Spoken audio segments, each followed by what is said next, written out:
je vais vous expliquer l'histoire de la serre.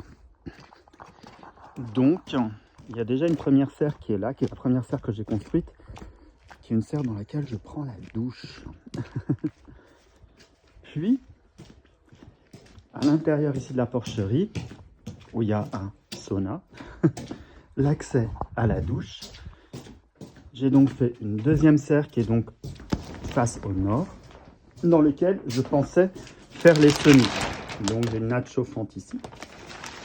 Et j'avais tout préparé comme ça. Mais en fait, il n'y a pas de soleil ici, vu qu'elle est plein nord. Donc il fait froid. Et donc j'ai un mur plein sud ici, dans lequel j'avais déjà construit un petit banc l'année dernière.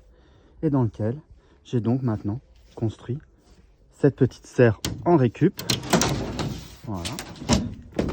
Donc ça va permettre d'avoir un premier rang ici, puis après pouvoir mettre un deuxième au-dessus. Donc ça devrait être amplement suffisant pour pouvoir faire mes semis. Ici donc, malgré le fait qu'il a gelé cette nuit, déjà il fait bien chaud à l'intérieur. Je vais donc mettre je suis en train de réfléchir, j'ai des tuiles là-bas. Je vais mettre, parce que comme c'est du plastique, je vais mettre des tuiles. Je vais poser la natte et je vais mettre du sable par-dessus. Ça devrait pouvoir chauffer. Après j'ai l'électricité qui est juste là. Et puis donc j'ai un accès ici qui peut se fermer. Et puis il y a un accès ici par cette fenêtre là. Je ne peux pas le faire parce que je tiens le téléphone en même temps. Mais cette fenêtre là, elle est simple vitrage, donc elle est amovible.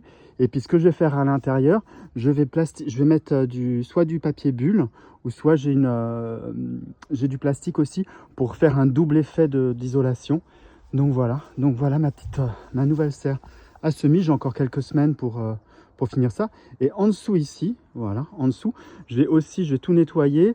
Et puis je vais mettre des tuiles aussi ici, parce que comme ça, parce que j'ai pas mal un stock de tuiles ici, je vais pouvoir mettre les tuiles et donc là, elles vont emmagasiner la chaleur quand il fait soleil. Elles vont pouvoir restituer cette chaleur, ce qui veut dire qu'il y aura moins de chauffage d'utiliser la nuit.